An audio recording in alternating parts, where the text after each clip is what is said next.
Le port du Havre, la porte d'entrée de tous les produits que nous consommons chaque jour. 68 millions de tonnes de marchandises du monde entier transitent ici chaque année pour desservir la France et l'Europe. Là-dedans, c'est peut-être des caméscopes, des télés, de la porcelaine. C'est quand même extraordinaire de se retrouver acteur de tout ça. Véritable poumon économique dans notre pays, Le Havre, c'est le premier port pour le commerce extérieur de la France.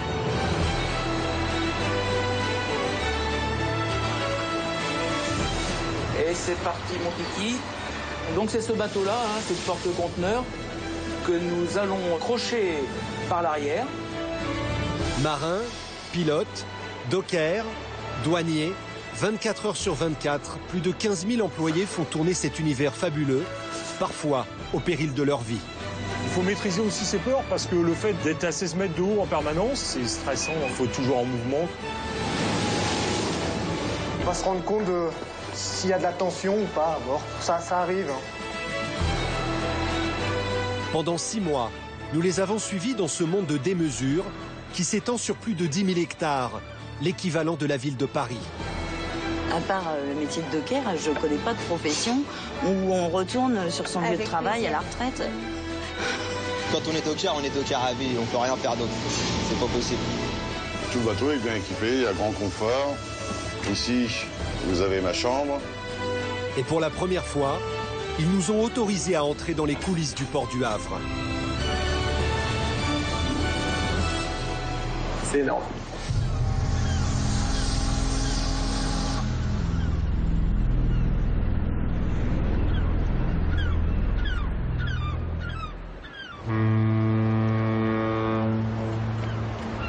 Chaque jour, 50 navires transitent ici.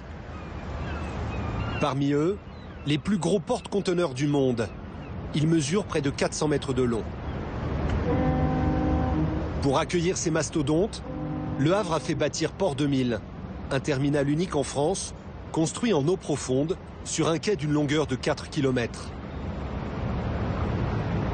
Chaque année, 300 gigantesques porte-containers viennent accoster ici.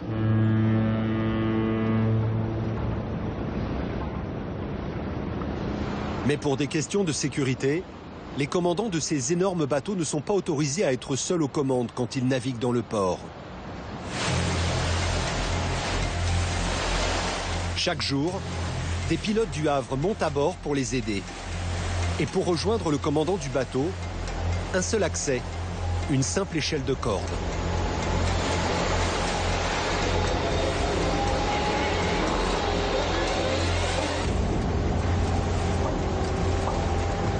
Une mission à haut risque qui s'effectue alors que le navire est toujours en marche. Et ce par tous les temps, de jour comme de nuit.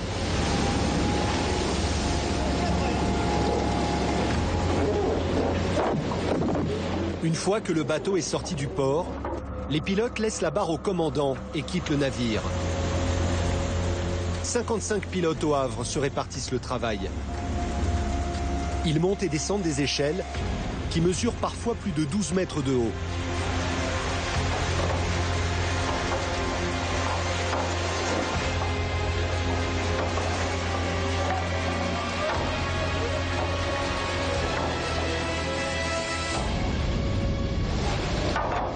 Xavier est l'un d'eux. Il est pilote au Havre depuis 10 ans. Faut pas tomber, faut pas glisser, faut pas lâcher non plus, quoi qu'il arrive. Et il faut faire attention de ne pas se faire écraser les jambes par la vedette. L'hiver, effectivement, quand il y a vraiment du mauvais temps, des grosses tempêtes comme on a eu, tomber à l'eau à 2 h du matin dans une mer déchaînée, on sait que ça va être difficile. Ça va être difficile de retrouver la personne. Il faut la retrouver tout de suite. Soit on la perd pas de vue et on arrive tout de suite à la récupérer, soit effectivement, si on vous perd de vue, déjà vos chances sont très compromises.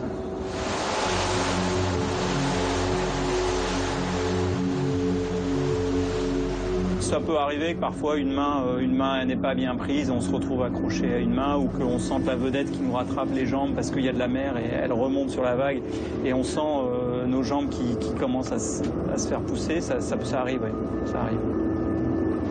Après coup, on peut avoir les jambes qui tremblent un peu en se disant tiens là, je ne suis pas passé loin de la correctionnelle.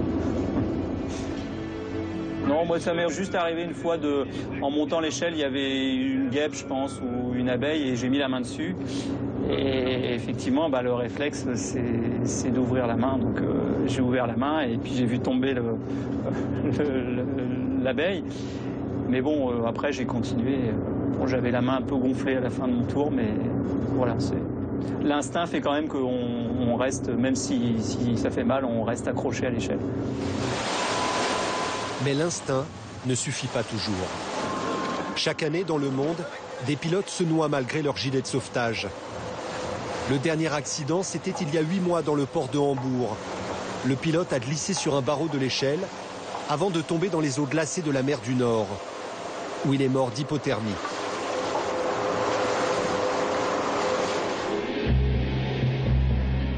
Mais l'autre défi pour les pilotes, c'est de manœuvrer les plus gros porte-conteneurs du monde. L'un d'eux s'approche, c'est un monstre. Il est aussi haut et aussi large que l'Arc de Triomphe de Paris. Et sa longueur équivaut à 4 terrains de football.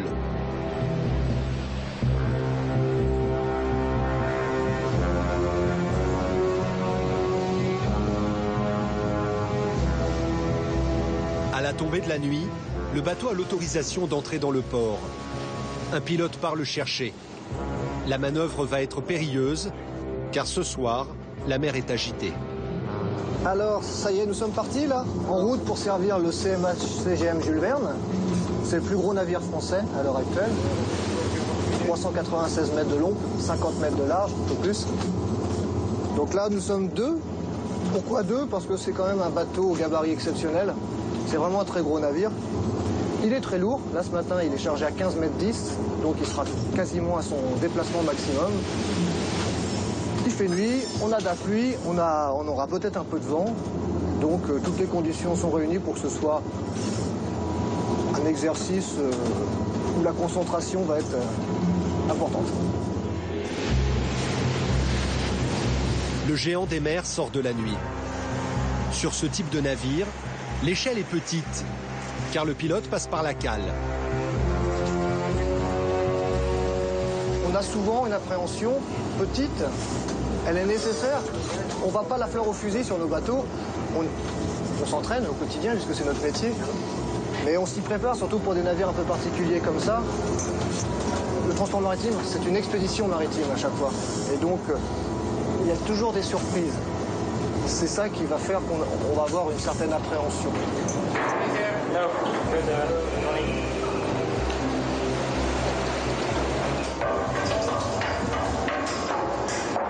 Le poste de pilotage est situé à 45 mètres au-dessus de l'eau. Là, on va arriver à la passerelle. On prend contact avec l'équipe passerelle, donc principalement le commandant. On va se rendre compte de s'il y a de la tension ou pas à bord. Ça arrive. Hein. Pas toujours, mais ça arrive. Thierry et Erwan, son copilote, doivent grimper 8 étages pour rejoindre le commandant. Bonjour. Bonjour, commandant. Bonjour. Commandant, bonjour. Le poste de pilotage est dans le noir complet pour que la vision de la mer soit optimale. Exceptionnellement, Thierry nous a autorisé à éclairer légèrement la passerelle. Premier geste, prendre contact avec la capitainerie du port. Havre-Port, c'est ma CGM Jules Verne, bonjour. Oui, bonjour à tous. Alors Thierry Gazangel, pilote à bord, Erwan Enaf aussi. On est à 1234, on fait route pour le Havre 11, Cap Whisky. Alors trafic, vent, s'il vous plaît. Ouais, bonjour messieurs, vous croiserez le Pengalia à mise à bord à 5h30. Et le vent actuellement à Port-de-Nuit, il y a 14-15 nœuds de sud-ouest. Très bien, merci. Donc on prendra 2 remorqueurs, s'il vous plaît. 2 remorqueurs, ok, je vous rappelle. À peine arrivé, l'une des situations les plus délicates se présente. Le croisement avec un navire sortant du port. Le pire des scénarios, ce serait quoi là? Le pire des scénarios, c'est horrible. On préfère pas y penser. On n'a pas le droit de se tromper. Il y a Trop de millions en jeu, trop de vie en jeu? Tout, oui, bon, forcément l'humain en premier, mais les sous sont pas loin derrière, quoi. Entre la valeur du bateau et son chargement, Thierry a plus d'1 milliard d'euros entre les mains. Salut Gilles, je viens de passer 5-6. Bon, j'ai ralenti, hein. Je vais au minimum. On se croise avant 17-18. Désormais, le seul maître à bord, c'est Thierry. Il va diriger le commandant ainsi que son second qui est à la barre. Il faut 15 ans pour être pilote au Havre, 5 ans d'études, puis 10 ans de navigation en mer. Les pilotes, c'est l'élite, le corps de métier le plus diplômé, le plus prestigieux du port. Il y a deux éléments quand on est dans une approche portuaire. Le commandant, lui, connaît très bien son navire, il maîtrise son équipage. Et nous, on est l'expert local, c'est-à-dire qu'on connaît toutes les contraintes liées à l'environnement. Parce que d'un pays à l'autre, ou même d'un port à un autre, c'est souvent différent. Et puis, normalement, le pilote a une bonne dextérité à la manœuvre et une expérience importante pour faire face à toutes les situations. Et croiser un navire est particulièrement risqué. Le chenal qui mène au port n'est large que de 300 mètres. Un espace très étroit pour deux énormes bateaux. If you have trouble for steering, you tell me. Les deux navires se croisent.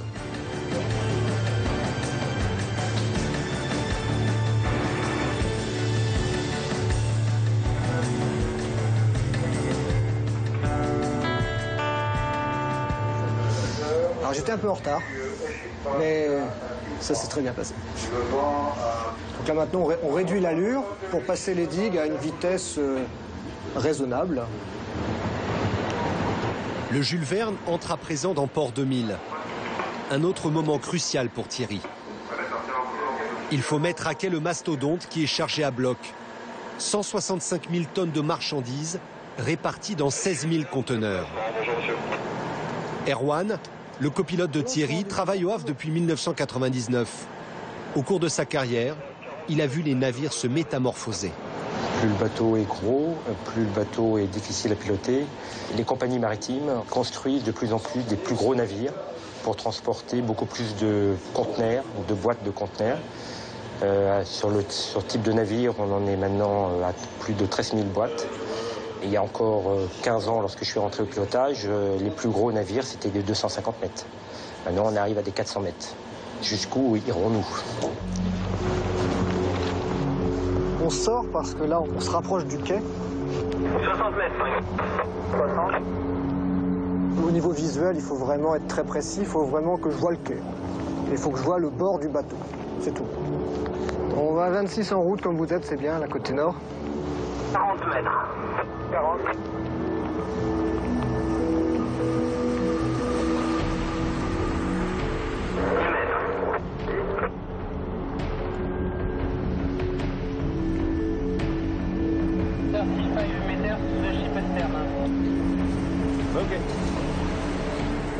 Donc là, il faut qu'on avance de 10 mètres à peu près. Thierry doit garer le navire au centimètre près. Sur le quai, la voiture avec le gyrophare lui indique la limite à ne pas dépasser. En avant très lente. Devant tous ces portiques, on ne peut que se dire que c'est vraiment un monde de démesure. Là, on a 6 portiques au milieu du bateau. Ils sont beaucoup plus hauts que nous. C'est énorme. Position. Oui, c'est énorme. Je vais voir pour la couper. Oui, merci. 10, à reprendre demi. Plus que quelques centimètres et le porte-conteneur va toucher les défenses du quai.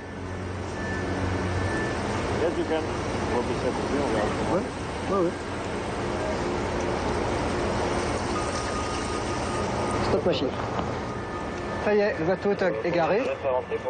Bon là, ça s'est très bien passé, c'était fluide et puis surtout on est arrivé à quai sans dommage. Et c'est ça qui compte.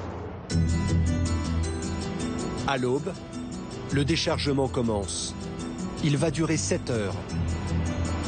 À partir de maintenant, les conteneurs entrent dans le royaume des dockers.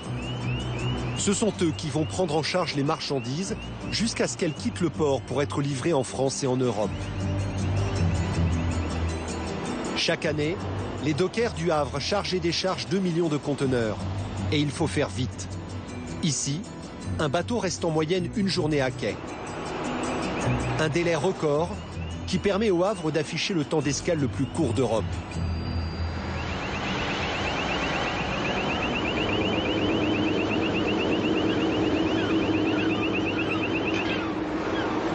Charles fait partie des 2500 dockers présents au Havre. Sa mission, piloter ces immenses portiques.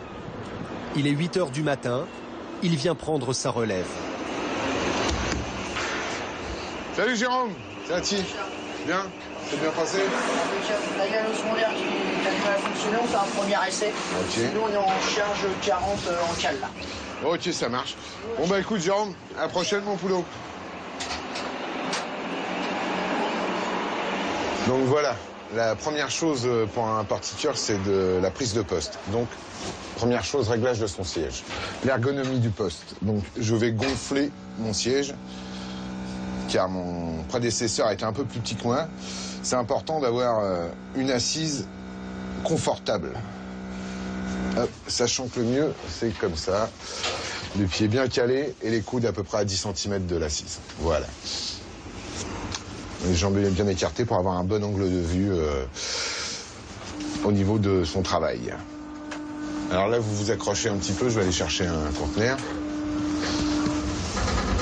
Chaque détail compte, car Charles va rester 2 heures dans sa cabine, à 43 mètres du sol. Sa concentration doit être optimale, car la cadence est soutenue. Il doit soulever et charger 30 conteneurs, soit un conteneur toutes les 4 minutes. Et pas question de les abîmer. Alors, la boîte est pas à l'aplomb. Ça fait 20 ans que je conduis les portiques à conteneurs.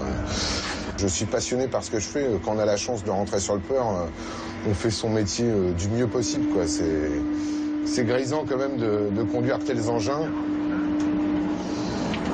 Hop. J'ai des centreurs qui m'aident à prendre le conteneur quand il n'est pas tout à fait en face. Je suis bien partout dans mon conteneur. Je verrouille, la lumière passe au rouge, c'est bon, il est verrouillé, je peux virer doucement. Il faut avoir une vue vraiment au top niveau. On nous appelle les hommes au regard d'aigle, ça rigole pas. On a un rôle important dans la chaîne logistique. On fait quand même partie des travailleurs qui faisons entrer et sortir toutes les marchandises en France et en Europe. Le Havre, c'est la porte d'entrée de toutes ces marchandises-là. C'est quand même extraordinaire de se retrouver acteur de tout ça. C'est important. Au début, on se pose la question, qu'est-ce qu'il y a dans ces conteneurs? Là-dedans, c'est peut-être des caméscopes, des télés, de la porcelaine. Ça fait partie des questions qu'on se pose au début. Après, bon, non, c'est un... Vous voyez, là, par exemple, je m'enquiquine parce que le bateau a bougé, je suis plus à l'aplomb. Il faut que je me décale. Là, il va falloir que je me déplace, car je ne suis pas à l'aplomb. Comme je suis très fort, je vais m'en sortir. Voilà, hop, hop.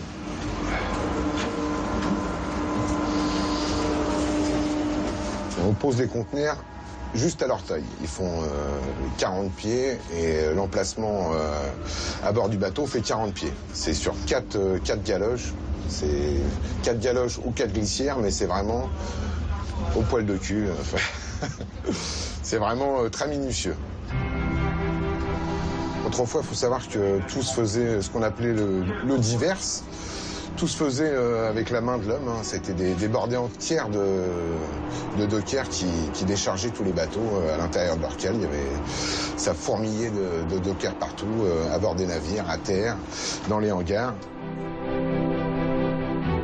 Jusque dans les années 70, les dockers travaillaient dans des conditions épouvantables, chargeant et déchargeant la marchandise à dos d'homme, au péril de leur vie.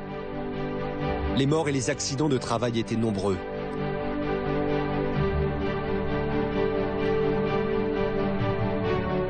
Ils étaient payés à la journée, de façon très irrégulière.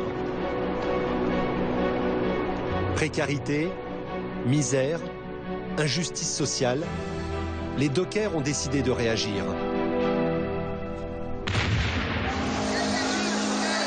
Ils se sont tous rassemblés autour d'un syndicat créé au début du siècle par les premiers dockers et une longue histoire de lutte ouvrière a alors commencé.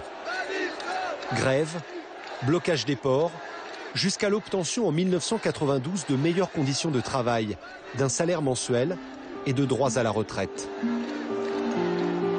Mais la lutte ne s'est pas faite sans dégâts. Leur rudesse et leur combat ont donné aux dockers une image de voyous. Face à cette mauvaise réputation, les dockers se sont fermés et sont restés entre eux, se transmettant le métier de père en fils.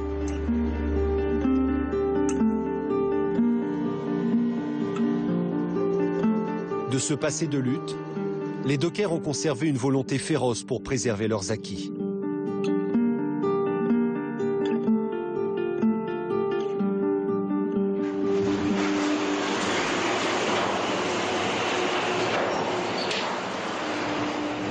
C'est un des derniers grands bastions ouvriers. C'est une fierté pour moi d'en faire partie, effectivement. L'industrie s'amenuisant petit à petit. Docker, Wavre, ça représente quelque chose, quoi. C'est un symbole. Et j'en suis fier, particulièrement, pleinement.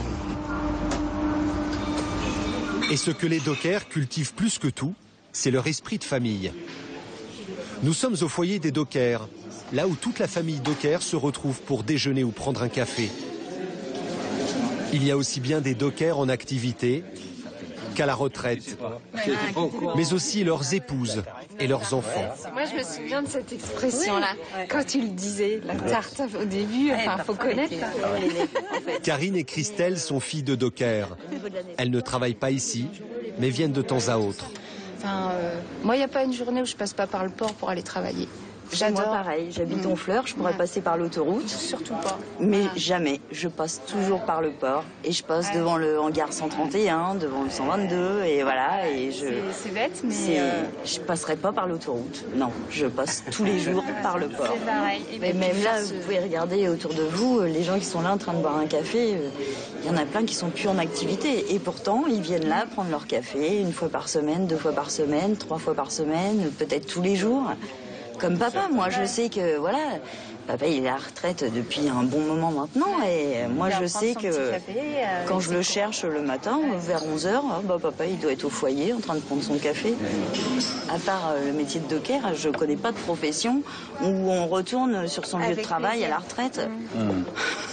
Ça c'est incroyable, quoi. Voilà, même les dockers qui sont en vacances viennent ici. Voilà, prendre leur café, venir chercher un sandwich. Voilà, il n'y a pas de profession où ça existe, à part celle-ci. Vous avez 2 filles. Honnêtement, vous avez regretté de ne pas avoir de garçon? J'ai pas eu d'autre choix que d'accepter la nature. Oh, t'es ravie. Daniel a 72 ans.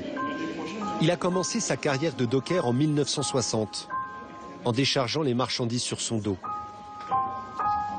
Même si le métier s'est aujourd'hui mécanisé, les dockers ne souhaitent pas de femmes dans le port, car les tâches restent trop physiques. Nous, on n'est pas fils, on n'a pas pu rentrer sur le port. J'aurais aimé être un garçon juste pour ça. Voilà. Moi, j'ai comblé parce que j'ai toujours travaillé avec un lien avec le port, avec le transport, le port et tout ça. Donc, j'ai fait une petite aparté dans les banques, mais je suis revenue à mes premières amours, le port. Donc, je suis toujours plus ou moins en lien. Mais si j'avais été un garçon, c'est sûr que j'aurais voulu être docker. C'est clair. Ouais. Ouais. Et comme ils se disent tous bonjour, moi, ils se disent tous au revoir. Qu'est-ce que vous voulez dire par là? Vous allez au Havre, quand c'est un docker qui a décédé, que c'est ses funérailles, vous avez tous les copains qu'il a connus. Alors vous voyez un petit peu le peuple que ça fait, qu'il a connus, qui sont là, qui viennent assister. Moi j'ai perdu mon frère en 2010. Je peux vous dire qu'il y avait, je sais pas moi, 500, 600 personnes à ses funérailles. Votre frère était docker? Oui, oui. Puis on sait, enfin je sais que Karine comme moi, on sait qu'ils seront toujours là pour nous. Enfin voilà, même quand papa sera plus là, on sait que voilà, c'est une grande famille et qu'ils seront toujours là pour nous. Le plus tard possible, hein, mon papa. Mais voilà quoi, je sais qu'il y aura toujours des gens pour honorer sa mémoire.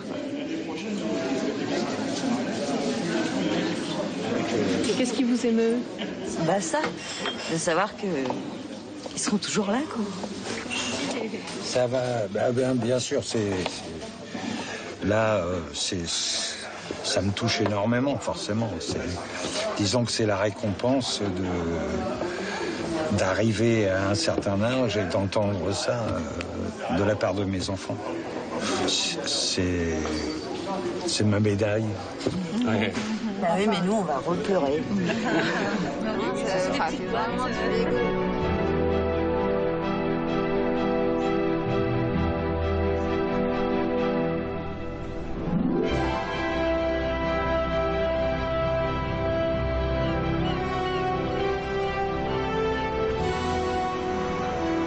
Retour à Port 2000, dans le royaume des dockers. Après le déchargement par les portiqueurs, c'est maintenant aux chauffeurs de cavaliers d'entrer en scène. Ces véhicules de manutention qui servent à déplacer les conteneurs sur le terminal jusqu'au camion de livraison. Un balai incessant qui a lieu jour et nuit. Les terminaux de Port 2000 peuvent stocker près de 100 000 conteneurs de marchandises sur plus de 170 hectares. Chaque jour, les cavaliers chargent et déchargent plusieurs centaines de semi-remorques en provenance de toute l'Europe.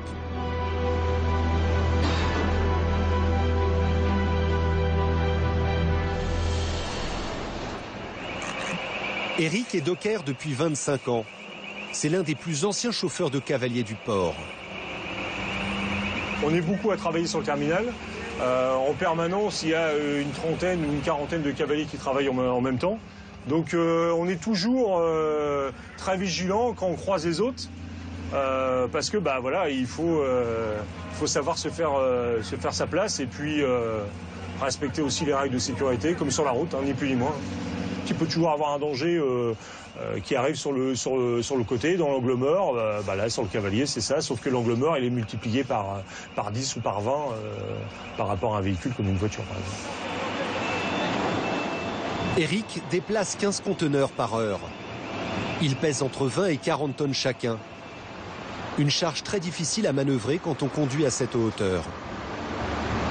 Il faut maîtriser aussi ses peurs parce que le fait d'être à 16 mètres de haut en permanence, avec des mouvements un peu bizarres du cavalier, parce que le cavalier a des gros problèmes de stabilité, hein, sachant qu'on a le poids sur la hauteur, il faut bien maîtriser la stabilité.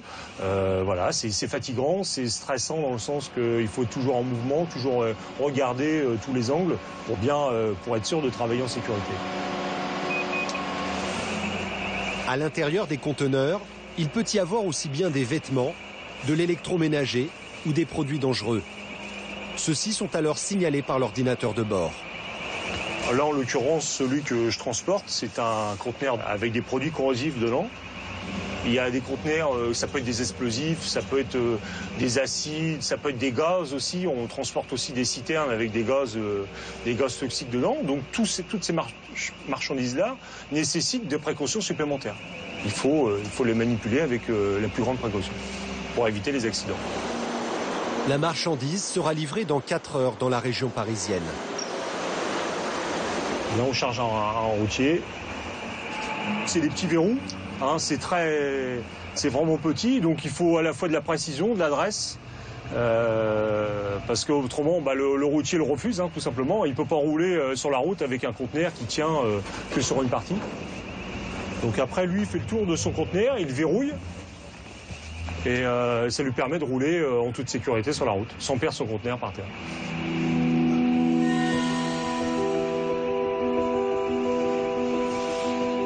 Mais les dockers ne s'occupent pas seulement du chargement et du déchargement des marchandises. Ici, un atelier de réparation des cavaliers, entièrement géré par des dockers mécaniciens.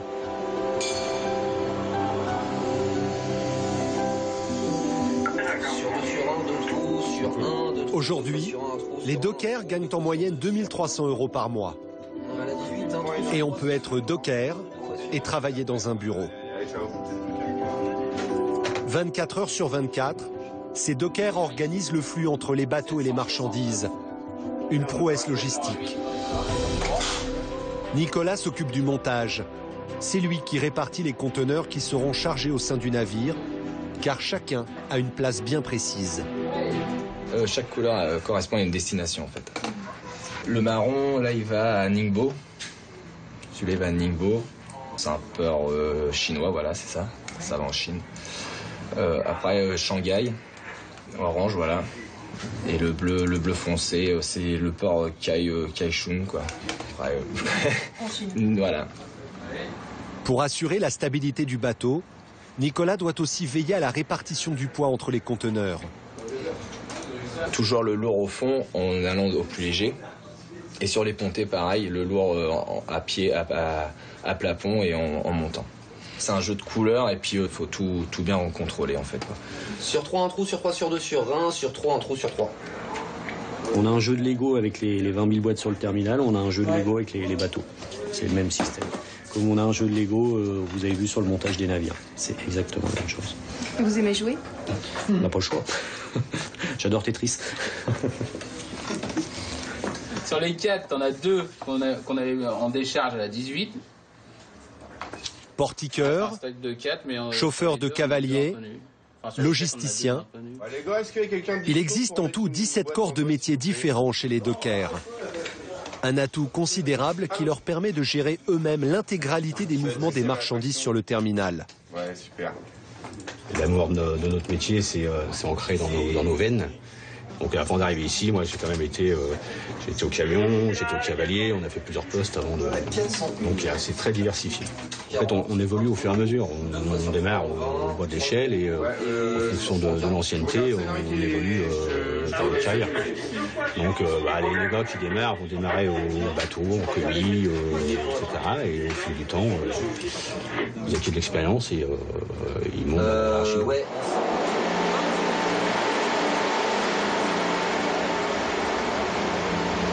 J'écoute. C'est nous sur le 8 là? Ouais, c'est moi sur le 8, ouais. Ah, comment dire, je t'envoie Mathieu pour la perche.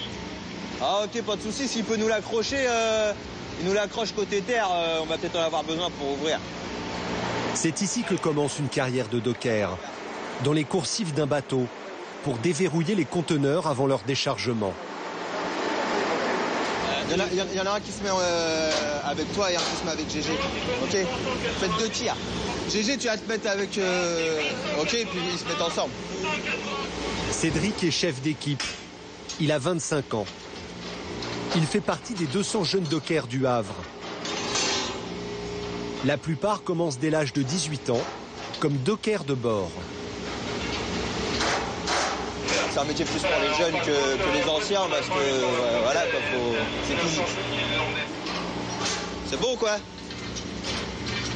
Une petite barre, en moyenne ça doit être entre 10 et 15 kilos à peu près. Après il y a aussi les grandes barres qu'on trouve essentiellement sur le large, sur ce bateau-ci, qui font jusqu'à une trentaine de kilos quand même. Après il faut pouvoir quand même les porter et avoir ce qu'il faut là où il faut quoi.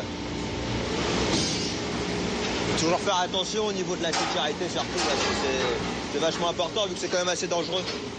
Il peut y avoir chute d'objets, en desserrant, se blesser avec la barre ou quoi, ça peut arriver très rapidement.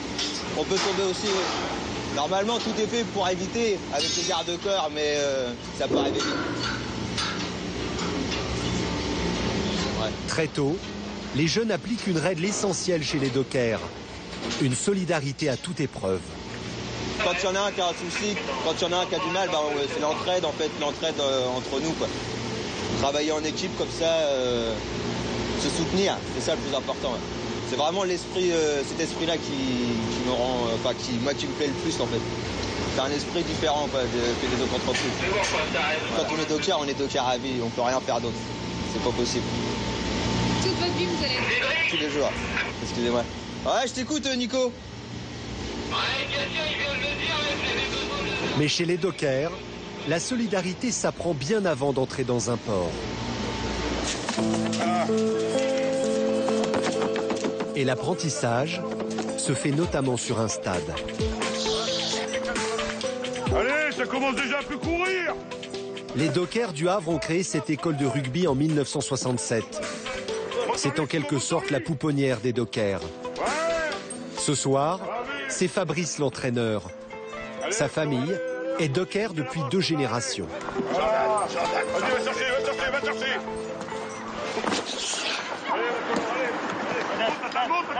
Qu'est-ce qui vous plaît le plus dans le fait de former ces jeunes, de les entraîner? De les voir comme ça.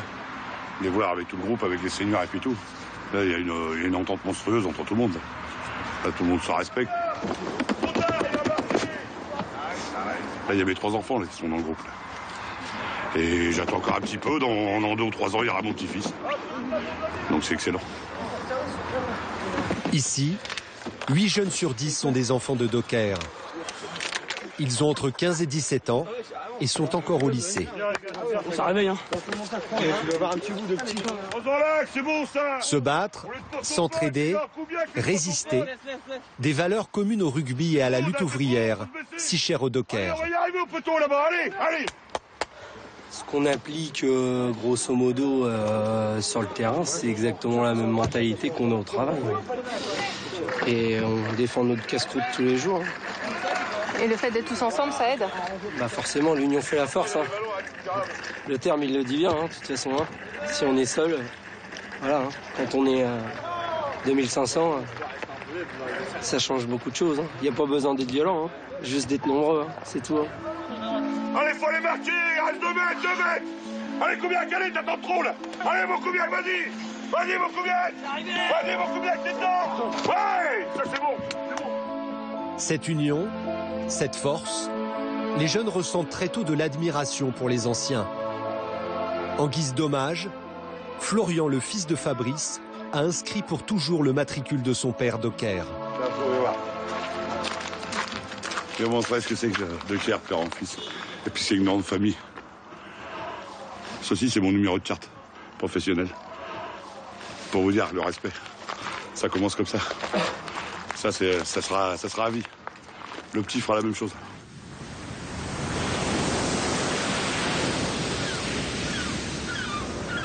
Retour dans le port. Il est 8 h du matin. Carlo prend son service. Allez, bon, c'est parti. On va aller rentrer un porte-conteneur. 260 mètres. Carlo est pilote de remorqueur. Il travaille au Havre depuis 30 ans. Les lunettes de soleil, parce qu'aujourd'hui, comme d'habitude, comme tous les jours, il y a du soleil au Havre. Havre-Port, VB10, bonjour.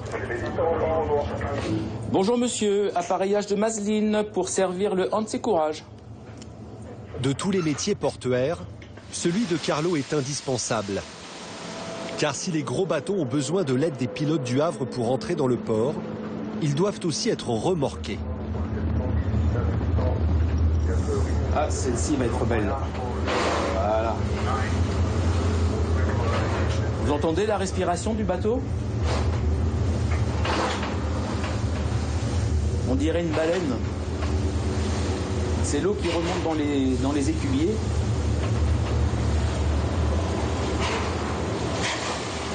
Carlo navigue vers le large, à 14 km de l'entrée du port. C'est ici que les bateaux attendent qu'on vienne les chercher. Et c'est chacun son tour. Ce matin, il y en a 8. Notre navire, c'est pas le premier, mais c'est le deuxième. Hein. C'est le petit point à l'horizon.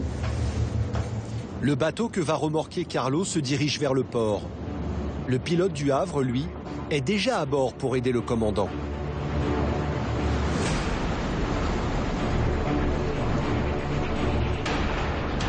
On va le laisser passer.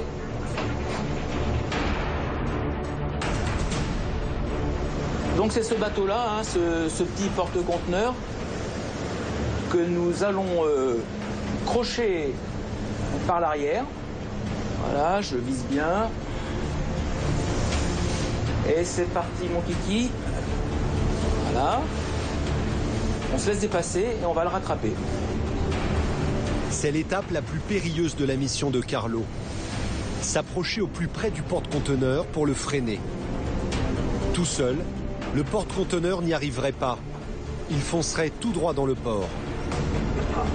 Imaginez une patinoire.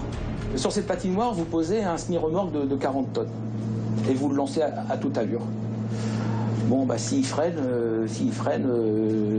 ses roues vont se bloquer et il continuera à glisser. Un navire, c'est la même image. Hein. S'il n'y a personne derrière pour l'arrêter, il peut pourrir à la catastrophe. Et avec votre petit bateau, vous arrivez à freiner ce gros bateau? Oui, un petit bateau costaud. On a 5000 chevaux. 5000 chevaux, c'est exactement la même puissance que le bateau que Carlo s'apprête à remorquer. Voilà, on va se coller sur le tableau arrière. L'équipage du Hansé Courage va nous envoyer une touline qui a plutôt l'air d'une amarre. Voilà, attention. C'est un moment sérieux. Il faut beaucoup de concentration.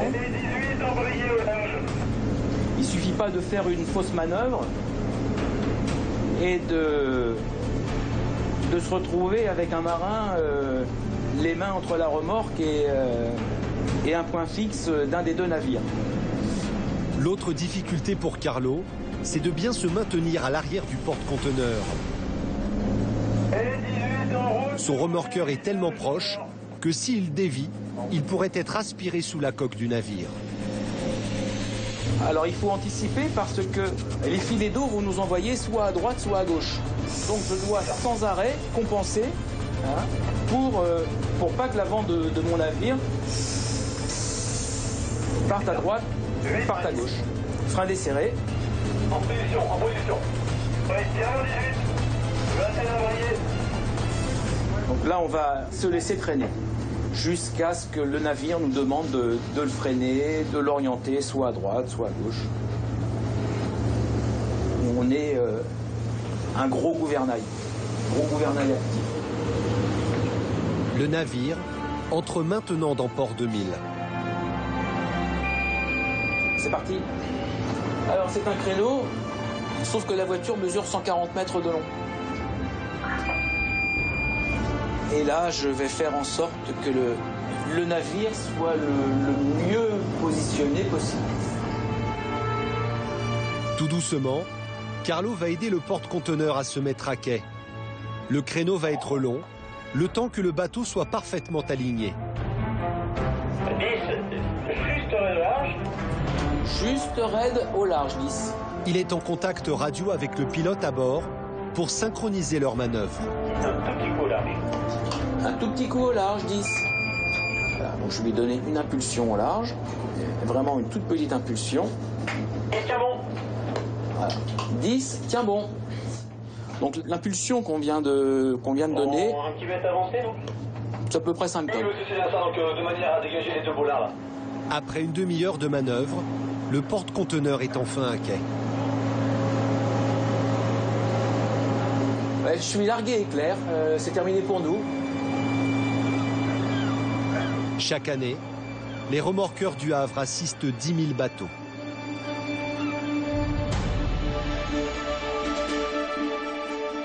Le Havre, une ville et un port dont l'histoire est intimement liée et dont le passé est tumultueux.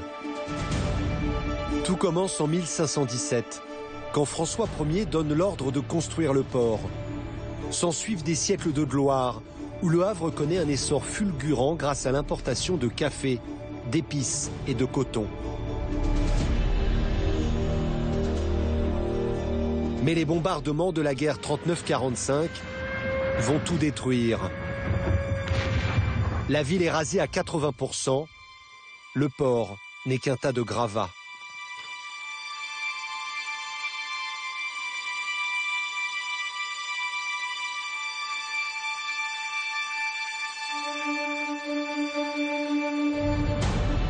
Après ce désastre, il a fallu reconstruire la ville. La mission est confiée à l'architecte Auguste Perret, qui choisit un urbanisme durable et économique. Il fait bâtir des barres d'immeubles en béton armé avec de nombreux étages. Cette architecture donne au Havre un cachet typique inscrit au patrimoine mondial de l'UNESCO depuis 2005. De son côté, le port est aussi reconstruit.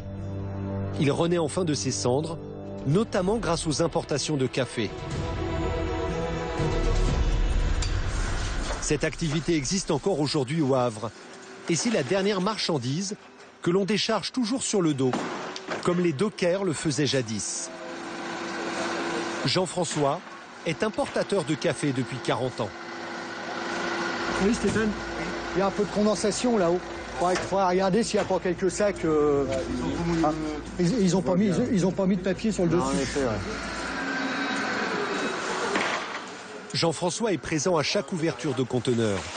Ce déchargement manuel lui permet de vérifier en un coup d'œil les sacs défectueux.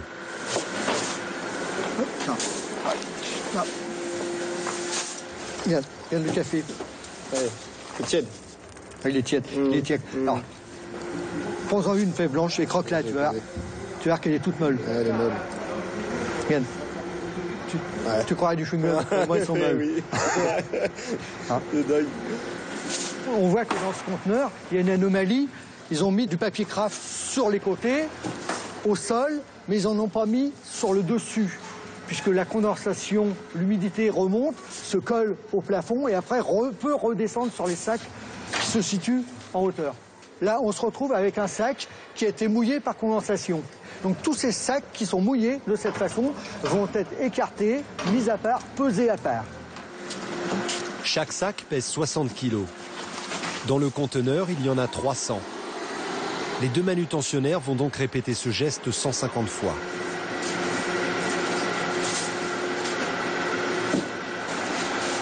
Ça fait depuis longtemps que vous portez des sacs de café? 23 ans. C'est une question d'habitude. C'est une question d'habitude. Et c'est quoi la technique? Bah, le courage, surtout. Le moral, la foi, le moral, le courage. Les trois trucs, c'est bien.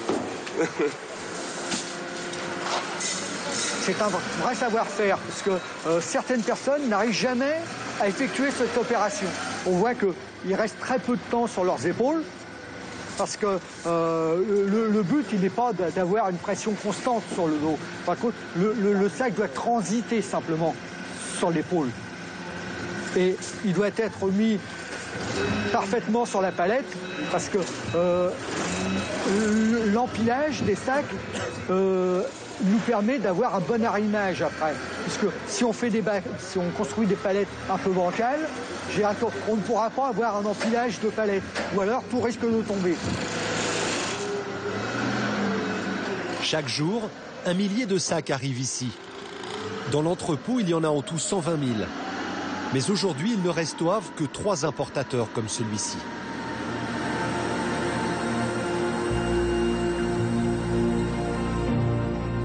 Car si le café a permis au Havre de devenir jadis le premier port européen pour son importation, la ville a perdu son leadership dans les années 70. Le port d'Anvers, plus compétitif, lui a volé la vedette. Aujourd'hui, Anvers importe 340 000 tonnes de café chaque année et livre un marché de masse. Le Havre importe seulement 120 000 tonnes, mais mise sur la qualité en s'adressant à un marché de niche composé de petits torréfacteurs. L'histoire du Havre et du café sont intimement liées. Et ça, je veux dire que c'est notre patrimoine. Donc notre patrimoine, je crois qu'on peut en être fier. Et il faut essayer de le conserver.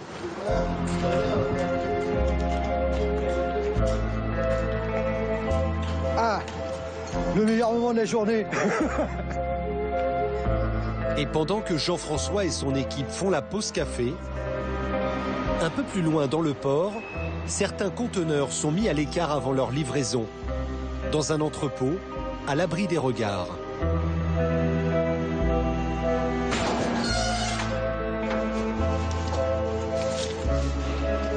Grégory est douanier. Chaque jour, il contrôle les marchandises d'une vingtaine de conteneurs avant leur entrée sur le territoire français. Qu'est-ce que c'est, ça? En principe, ce sont des fers à repasser.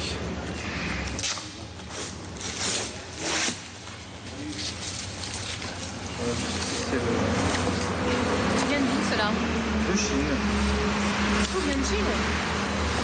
Beaucoup de choses viennent de Chine. Hop là. Donc il nous faut une notice en français. Oui. Différentes choses qui apparaissent, la puissance en volt également. Donc c'est bon. Donc normalement on a une plaque, elle doit être dessous je pense. Voilà. Donc voilà, donc on a bien le modèle, c'est bien ce modèle-là, il y a la fabrication et on a le distributeur, donc au cas où de problème, il y a les coordonnées et tout, donc en termes de marquage, ça paraît correct. La première impression elle est bonne. On va remettre dedans.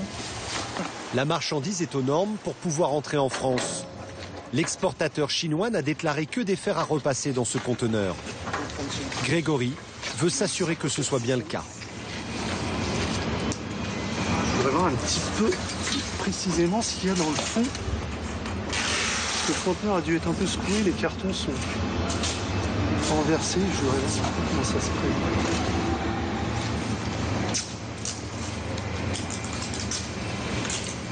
Je vais essayer de rentrer un petit peu plus dans le conteneur. Je voudrais voir un peu les références qu'il y a dans le fond. Parce que il y a différents types de cartons. Donc voir si ça colle, si je vois pas des choses qui sont pas normales. Grégory met un masque pour se protéger des gaz toxiques dégagés par les plastiques et les odeurs de colle des emballages.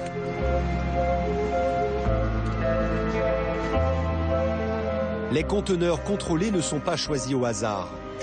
Ils sont rigoureusement ciblés par les services des douanes qui savent tout de la traçabilité des marchandises. Port d'embarquement douteux, importateurs déjà condamnés, produits dangereux ou origine suspecte, les douaniers ne contrôlent que les marchandises qui présentent un risque de fraude ou de danger pour les consommateurs. La même chose en différentes couleurs.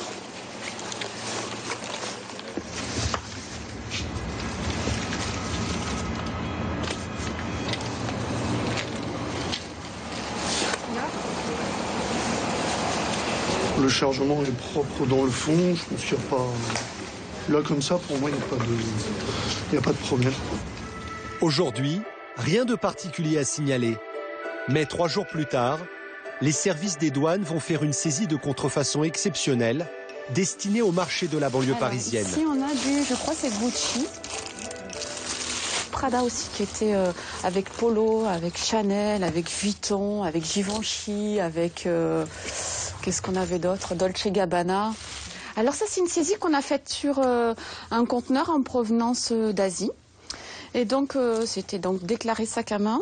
Et on a décidé d'ouvrir et on a trouvé donc des gros sacs en plastique tissé dans lesquels, en fait, il y avait une cinquantaine de pièces de sac à main avec une partie contrefait et une partie non contrefait. Donc là, c'est Chanel qui est contrefait à l'envers, là avec un magnifique GC. Ici, vous avez Louis Vuitton. Donc là, je pense qu'il y a une petite faute d'orthographe avec le L qui a été inversé avec le V. Donc on a Louis Vuitton qui est devenu Louis Vuitton. Ah, celui-ci, il comporte une bonne faute d'orthographe. Il s'appelle Gianni Versace. Au lieu de Gianni Versace. Donc il y a toutes les lettres y sont, sauf qu'elles ne sont pas dans le bon ordre. Et puis tu vois, regarde ici. Au total, 886 sacs ont été saisis, de 22 marques différentes. Tu vois, regarde là, on voit Ils viennent de Chine, comme 80% des contrefaçons saisies au Havre. C'est sale, pour partie c'est sale. Ah oui. C'est censé être dans des dust bags en plastique dégueulasses. Ah oui, alors la fourrure, les poils s'arrachent, alors forcément c'est lamentable quoi, c'est vraiment... Donc on voit clairement que voilà, ça c'est pas de la qualité, c'est clair. Et je pense qu'aucune marque digne de ce nom ne réalise de tels objets. Chaque année, les douanes du Havre saisissent 1 million d'articles contrefaits. Et il y en a de toutes les sortes. Traditionnellement, on pense aux sacs à main, on pense aux vêtements, mais on a pu voir des couches contrefaites, des pièces détachées automobiles contrefaites, on a pu voir des porte-clés contrefaits, des coques de portable, des piquets de clôture, tout est absolument contrefait. Pas seulement le luxe. Pas seulement le luxe. Après, du coup, moi, je ne connais pas forcément. Tous ces sacs ont été détruits et l'importateur va être poursuivi.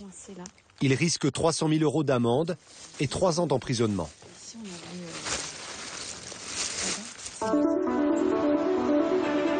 Après leur passage aux douanes, les marchandises sont libérées. Elles peuvent maintenant être livrées aux consommateurs. 3 moyens pour quitter le port. La route, le train ou encore le transport fluvial. Il est 8 h du matin. Le Bosphore, un bateau spécialement conçu pour transporter des conteneurs, s'apprête à remonter la Seine, du Havre jusqu'au port de Gennevilliers près de Paris. Un parcours de 350 km. Changement de décor total, le rythme frénétique du port fait place à la douceur de la Seine.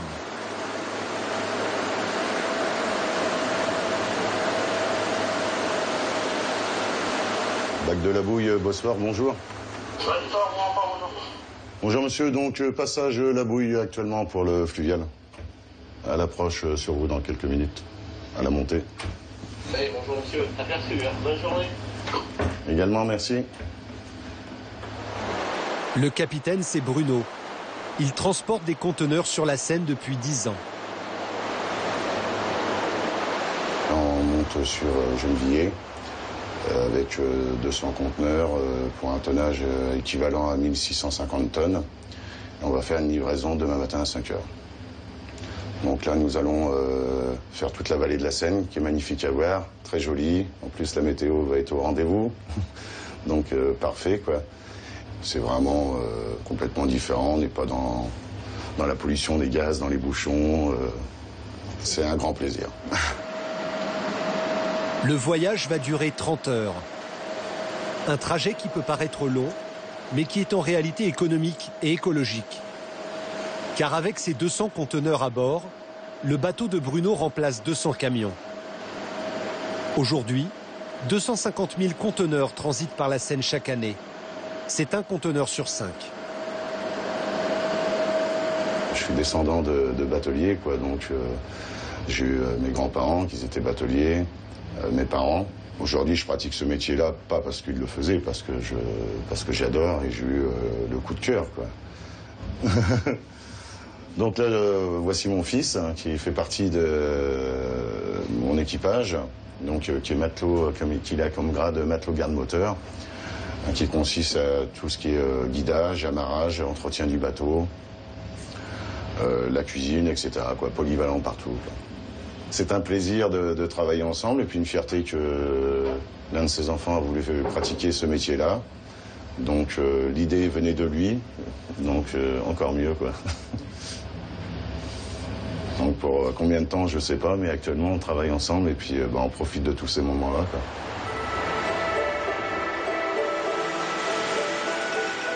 Bruno arrive maintenant au port de Rouen, le premier port européen pour l'exportation de céréales.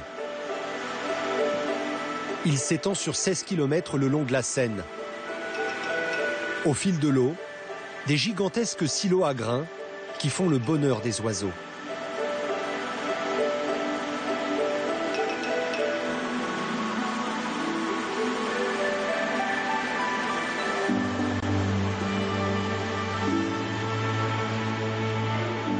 Alors c'est des points stratégiques pour eux. C'est la grande cantine pour ces oiseaux. Les pigeons, c'est une cantine, on va dire les restos du cœur. Une grosse distribution par rapport à toutes les céréales, le blé, l'orge, le maïs. Tout est là pour eux et à volonté quasiment.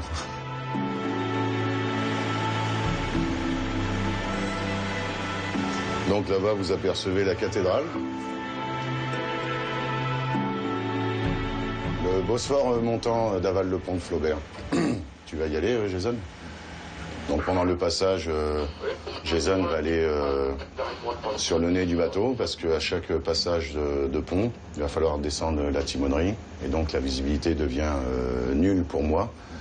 Donc Jason va être mes yeux à l'avant.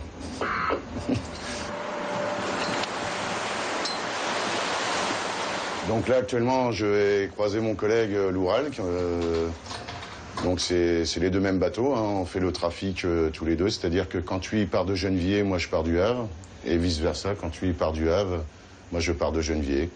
Donc à longueur d'année, on a l'occasion de se croiser quasiment tous les 2 jours, quoi. Et là actuellement c'est plein de conteneurs qui se croisent, donc on va dire un peu plus de 400 conteneurs, quoi, pour 2 bateaux. Donc les mêmes dimensions, la même capacité.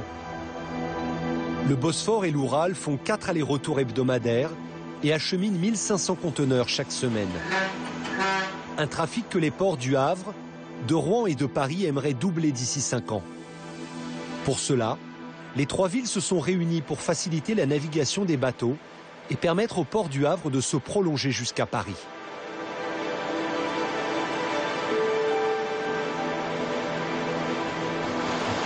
C'est là-bas. D'accord. Donc voilà, nous allons passer l'ouvrage. Au revoir la visibilité. Là, je descends toute la timonerie et j'attends de passer tout le pont.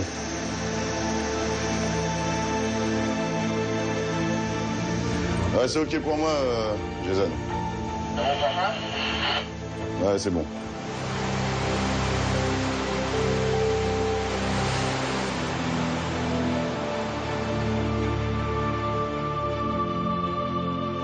Il faut faire attention aussi, surtout oui, aux conteneurs et surtout aux bateaux aussi. Passage du pont là. Donc là c'est les premiers, hein. Maintenant jusque Gennevilliers ça va être que ça, hein. Monter, descendre à chaque ouvrage. Et là c'est reparti, on monte la timonerie pour avoir une visibilité à l'œil nu.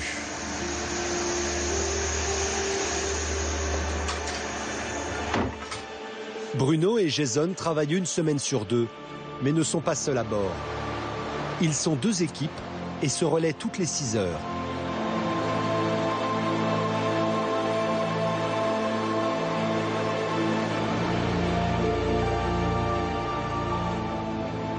Ah, là la relève qui arrive. Salut. Salut. Tu vas bien? Ouais. Bon, je vous présente mon second capitaine. Changement de quart pour qu'on puisse aller se restaurer. C'est Joël qui vient remplacer Bruno. Bien dormi? Ouais. Comme d'habitude. Après 6 heures à la barre, Bruno rejoint son logement situé sous la cabine de pilotage. Oh, ça va, tu t'en sors? Ouais, nickel. Tu as un coup de main? Voilà, c'est bon, j'ai fini de couper les saucisses. Il faut juste les faire revenir. Encore un petit repas léger pour ce soir. Les efforts et les réconforts. Tout le bateau est bien équipé, il y a grand confort, chambre froide, 4 congélateurs, 3 frigidaires. Donc il y a vraiment ce qu'il faut pour faire sa petite vie à bord en continu, quoi. Ici, vous avez ma chambre. Au maximum, pendant un quart, 5h, 5h30 quoi, de sommeil. C'est l'un des meilleurs moments. Donc là, voilà, vous avez salle de bain, machine à laver, sèche-linge. La douche à l'italienne, la baignoire. Vous avez le temps de prendre des bains? Non. Non. Pas le temps. Il y a en tout 200 mètres carrés habitables. Le bateau est flambant neuf. Il fait partie d'une flotte de transport fluvial de nouvelle génération. Tout a été étudié pour le bien-être de l'équipage qui doit veiller pendant 30 heures d'affilée sur ces précieux conteneurs. C'est l'air appétissant. Hein, je pense qu'on va bien se régaler. Ah oui, je pense aussi. Ouais. Pendant ce temps-là, Joël s'apprête à faire face à un moment délicat, le passage d'une écluse. Il y en a 10 sur le parcours. À 25 mètres pour engager le pointille de droite, avec une bonne dizaine de jours. C'est Bernard qui va le guider à l'avant, car le bateau est très large et l'écluse très étroite. La manœuvre doit être parfaite, elle se joue au centimètre près. Ouais, il faut venir très doucement et faire attention à ce qu'on fait, quoi. Pas donner de grands à-coups. Il faut être très précis, quoi. 8 mètres de jour à droite et la porte a du mal à fermer à droite. Encore une quinzaine de mètres pour engager le coin des masses. Faire attention au conteneur, à la marchandise. Parce qu'il y a des marchandises de valeur à l'intérieur, donc si on abîme les conteneurs, on abîme forcément ce qui est à l'intérieur. L'équipage connaît la nature du chargement. 4 mètres de jour pour l'avant. Mais par mesure de sécurité, il n'a pas le droit de la divulguer. Ce n'est qu'après le trajet que nous avons appris qu'il s'agissait de fours à micro-ondes, d'aspirateurs et de congélateurs. 1 mètre pour l'avant, 50 pour l'arrière, 80 pour l'avant, 60 pour l'arrière, toujours 40 pour l'avant. C'est bon comme ça, Joël.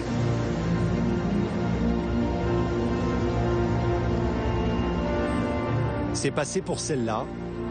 Il reste encore 10 heures de voyage.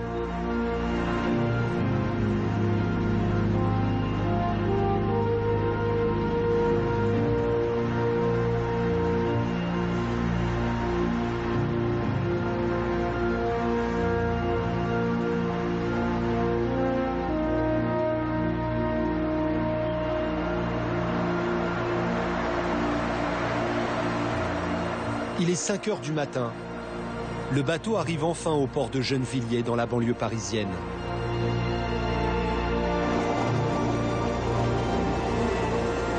Au lever du jour, le déchargement commence. Ces marchandises du monde entier vont bientôt être livrées dans tous les magasins de France et d'Europe et approvisionner 450 millions d'habitants. Depuis leur arrivée au Havre, il n'aura fallu que quelques jours pour qu'elle soit à la disposition des consommateurs. Mais le port ne veut pas s'arrêter là. Des travaux d'agrandissement sont prévus pour doubler la capacité d'accueil des conteneurs d'ici 2020. Le Havre continue d'écrire sa fabuleuse histoire.